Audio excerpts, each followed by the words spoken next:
Hello दोस्तों, नमस्ते। स्वागत है आप सभी का अपने चैनल साहित्य साधना में। मित्रों, आज हम लोग पुनः आपके समक्ष उपस्थित हुए हैं सूफी काव्यधारा के द्वितीय भाग को लेकर, जिसमें कि बहुत ही महत्वपूर्ण प्रश्नों को संग्रहित किया गया है। यह प्रश्न परीक्षा की दृष्टि से बहुत ही महत्वपूर्ण है। इन प्रश्नों को विभिन्न परीक्षाओं में पूछा गया है और आगे भी पूछा ही जाता रहेगा। तो ऐसे महत्वपूर्ण प्रश्नों के साथ हम लोग चलते हैं।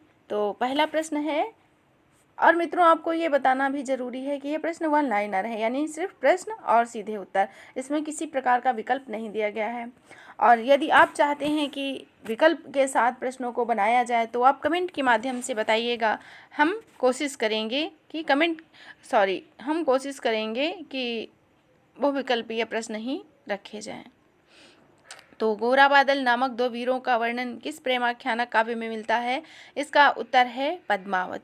पद्मावत काव्य में गोरा बादल नामक दो वीरों का वर्णन मिलता है। यह महान वीर अलाउद्दीन खिलजी के चंगुल से राजा रतन सेन को सुरक्षित लाने में अपने प्राणों का बलिदान कर देते हैं। अगला प्रश्न नंबर 2। पद्मावत महाकाव्य में वर्णित सभा पंडित कौन था जिसे यक्षिणी सिद्धि प्राप्त थी? तो यह बहुत ही प्रसिद्ध प्रश्न है और आशा है कि सभी को इसका उत्तर पता ही होगा। इसका सही उत्तर है राघव चेतन। राघव चेतन जो कि रत्नसेन का दरबारी सभा पंडित था और इसको यक्षिणी सिद्धि प्राप्त थी और यह शैतान का भी प्रतीक माना जाता है। अगला प्रश्न नंबर 3। पद्मावत महाकाव्य का बंगला अनुवाद किसने किया? तो मित्रों, यह बहुत ही महत्वपूर्ण प्रश्न है और यह प्रश्न टीजीटी 2021 में पूछा गया प्रश्न है। तो इसका सही उत्तर होगा आलो उजाला ने। आलो उजाला ने इसका अनुवाद किया और इसको अनुवाद को करवाने वाले थे मगन ठाकुर। मगन ठाकुर के कहने पर ही आलो उजाला ने पद्मावत का बंगला अनुवाद किया था। अगला प्रश्न नंबर 4। प्रश्न नंबर 4 में पूछ रहा है, हिंदू हृदय और मुसलमान हृदय आमने सामने रखकर अजनबीपन मिटाने वालों में इन्हीं का नाम लेना पड़ेगा। जायसी के लिए यह कथन किस आलोचक ने कहा है?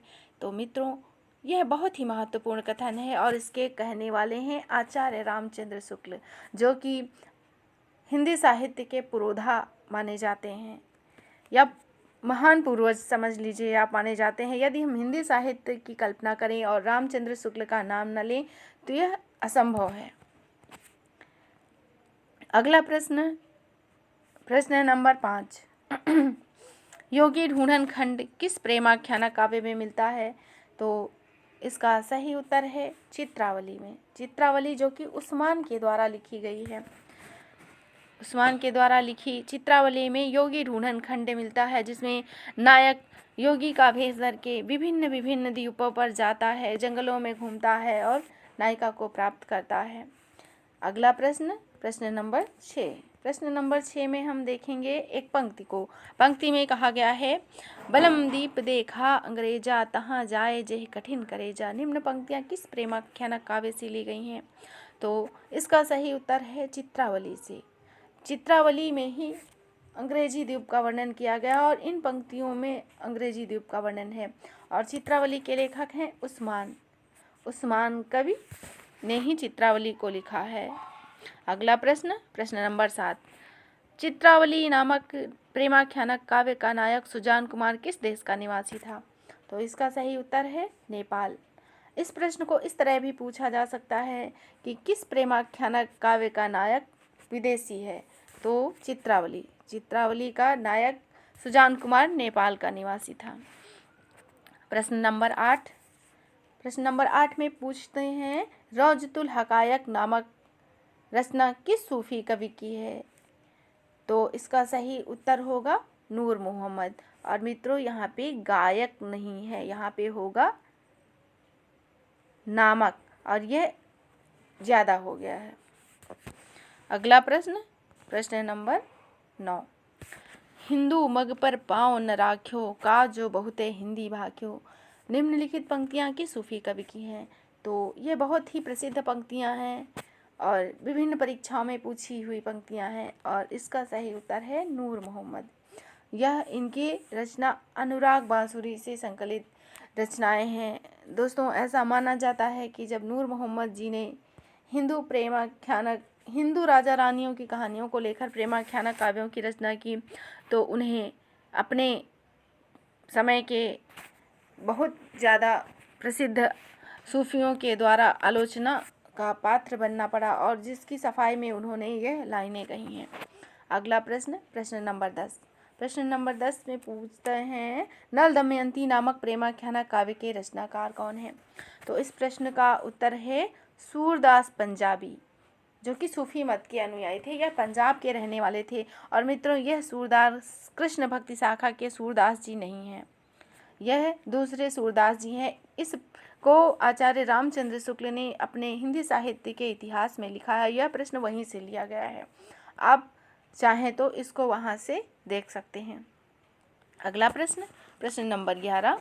रूप मंजरी नामक प्रेमाख्यानक काव्य किस कृष्ण भक्ति ने लिखा है? तो इसका सही उत्तर है नंददास।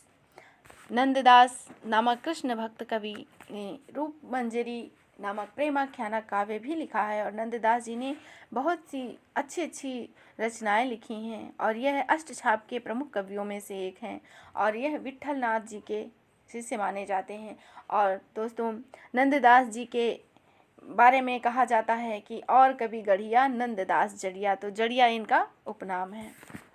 यह ऐसी मनोहर और अत्यंत उत्तम कोटि की रचनाएं करती थी कि इनके बारे में ऐसा कहा जाता है कि और कवि तो लिखते थे और यह रत्न के समान अक्षर जड़ देते थे, इसीलिए जड़िया नाम इनका पड़ा है। अगला प्रश्न, प्रश्न नंबर 12। 7 चौपाई के बाद एक दोहा देने की परंपरा किन प्रेमाख्यानक काव्यों में है? तो मित्रों, वैसे तो सूफी काव्यों में 5 दोहों के बाद चौपाई रखने की परंपरा है, जिसको कड़वकबद्ध रचना बोलते हैं। पर कुछ सूफी कवियों ने इसको 5 की जगह 7 चौपाई के बाद दोहा देने की परंपरा प्रारंभ की है, जिसमें से हैं पद्मावत तथा चित्रावली। अगला प्रश्न, प्रश्न नंबर 13। 5 चौपाई के बाद एक दोहा देने की परंपरा से संबंधित प्रमुख प्रेमाख्यानक काव्य कौन कौन से हैं? तो मित्रों, प्रमुख सूफी जो काव्य धारा थी, जो कड़वकबद्ध शैली जिसको हम बोलते हैं, उसमें 5 चौपाई के बाद ही एक दोहा देने की प्रथा है। तो उसके प्रमुख ग्रंथ हैं मृगावती, मधुमालती, इंद्रावती तथा चंदायन आदि। इसके ये प्रमुख ग्रंथ हैं जिनमें 5 चौपाई के बाद एक दोहा दिया गया है। और जो आगे हमने प्रश्न देखा है उसमें पद्मावत तथा चित्रावली में 7 चौपाई के बाद एक दोहा देने की परंपरा है। अगला प्रश्न, प्रश्न नंबर 14। किस आलोचक ने पद्मावत को अपने ढंग की अकेली ट्रेजिक कृति कहा है? तो इसका सही उत्तर होगा विजय देव नारायण शाही।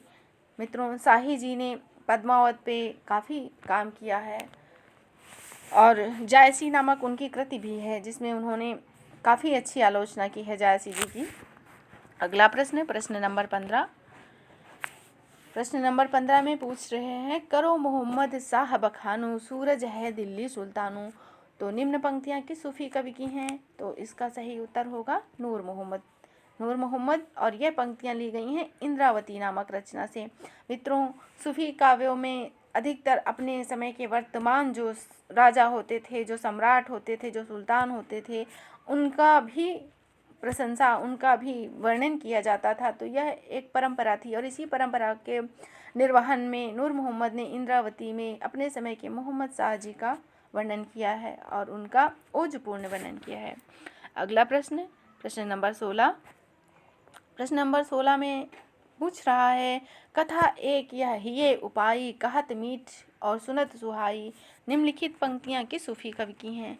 तो मित्रों, यह पंक्तियाँ हैं उस्मान कवि की, और उस्मान कवि की यह पंक्तियाँ चित्रावली नामक उनके प्रेमाख्यानक काव्य से ली गई हैं, जिसका की रचना काल है 1613 ईस्वी।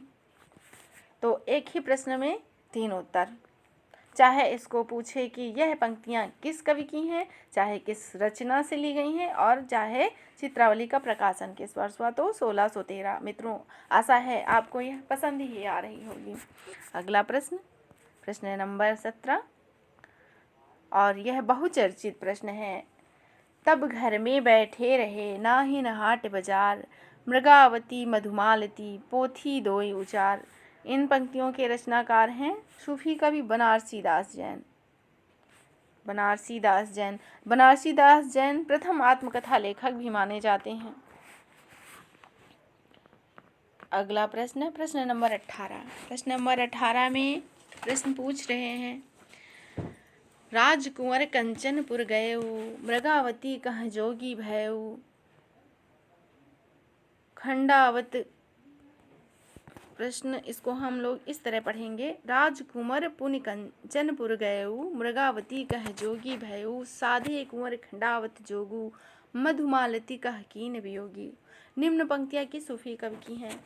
तो मित्रों, यह पंक्तियाँ मलिक मोहम्मद जायसी जी की रचना पद्मावत से ली गई हैं, और यह पंक्तियाँ ली गई हैं पद्मावत से, और इसमें जायसी जी ने अपने समय से पहले जो मधुमालती और मृगावती नामक जो रचनाएं हैं, यह पद्मावत से पहले की रचनाएं हैं, और इनका वर्णन उन्होंने अपने ग्रंथ पद्मावत में किया है। मित्रों, पद्मावत में उन्होंने 4 ग्रंथों का वर्णन किया, जिसमें से मृगावती और मधुमालती तो प्राप्त हैं और अन्य 2 ग्रंथ अप्राप्य हैं।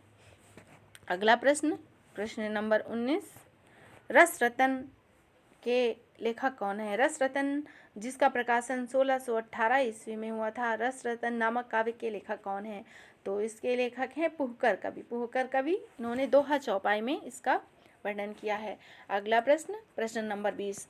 संत कबीर ने केवल भिन्न होती हुई परोक्ष सत्ता की एकता का आभास दिया था, प्रत्यक्ष जीवन की एकता का दृश्य सामने रखने की आवश्यकता बनी थी। यह जायसी के द्वारा पूरी हुई उपरोक्त कथन किस आलोचक का है? तो मित्रों, यह कथन भी आचार्य रामचंद्र शुक्ल जी का है। अगला प्रश्न, प्रश्न नंबर 21। मधुमालती की लोक कथा को लेकर किसने 796 दोहों चौपाइयों का एक काव्य लिखा? तो इसका सही उत्तर है निगम कायस्थ, और यह प्रश्न हजारी प्रसाद द्विवेदी जी की रचना से लिया गया है। अगला प्रश्न, प्रश्न नंबर 22। उस्मान कवि किस मुगल शासक के समकालीन थे? तो इसका सही उत्तर होगा जहांगीर। जहांगीर के समय में उस्मान कवि थे। अगला प्रश्न, प्रश्न नंबर 23। सरवर तीर पद्मिनी आई, खोपा छोर केस मुलकाई। निम्न पंक्तियाँ किस प्रेमाख्यानक काव्य की हैं? तो यह बहुचर्चित प्रेमाख्यानक काव्य पद्मावत से ली गई हैं। अगला प्रश्न, प्रश्न नंबर 24। मृगावती किस नगर की राजकुमारी थी? तो इसका सही उत्तर होगा कंचनपुर नगर की राजकुमारी थी मृगावती। अगला प्रश्न, और इस प्रश्नोत्तरी का अंतिम और बहुत ही महत्वपूर्ण प्रश्न, प्रश्न नंबर 25। किस प्रेमाख्यानक काव्य के नायक की 2 नायिकाएं थी तथा उस नायक की मृत्यु हाथी से गिरकर हुई? तो मित्रों, इस प्रश्न का उत्तर है, यह है कुतुबन के ग्रंथ मृगावती के नायक राजकुमार की कथा। राजकुमार की 2 नायिकाएं थी, मृगावती तथा रुक्मिणी, तथा नायक की मृत्यु हाथी से गिरकर हुई थी। यह कुतुबन के मृगावती की पंक्तियां हैं, और मृगावती नामक ग्रंथ में नायक राजकुमार की 2 नायिकाएं थी, एक थी मृगावती और एक थी रुक्मिणी, और वह दोनों नायिकाओं के साथ रहते हुए एक दिन शिकार खेलने जाता है, और वहीं पर उसकी हाथी से गिरकर मृत्यु हो जाती है, और दोनों नायिकाएं पति के शव के साथ सती हो जाती हैं। इस प्रकार आपने देखे यह 25 महत्वपूर्ण प्रश्न। इन 25 महत्वपूर्ण प्रश्नों के साथ आज की प्रश्नोत्तरी समाप्त की जाती है। मित्रों, आशा है आपको यह अवश्य ही पसंद आई होगी, क्योंकि इन चुनिंदा प्रश्नों का संकलन विभिन्न पुस्तकों के द्वारा किया जाता है। मित्रों, यह कहीं के लिए हुए प्रश्न नहीं है, यह स्वयं के द्वारा बनाए हुए बहुत महत्वपूर्ण प्रश्न हैं। तो यदि आपको यह प्रश्न पसंद आते हैं तो प्लीज़ इन्हें लाइक अवश्य करिएगा, और यदि आपका कोई दोस्त है जो भी विभिन्न प्रतियोगी परीक्षाओं की तैयारी करता है हिंदी विषय से, तो आप उसके पास भी भेज सकते हैं, और चैनल को सब्सक्राइब भी कर सकते हैं। तो फिर मिलेंगे इसी तरह के महत्वपूर्ण प्रश्नों के साथ। तब तक के लिए धन्यवाद। जय हिंद, जय हिंदी।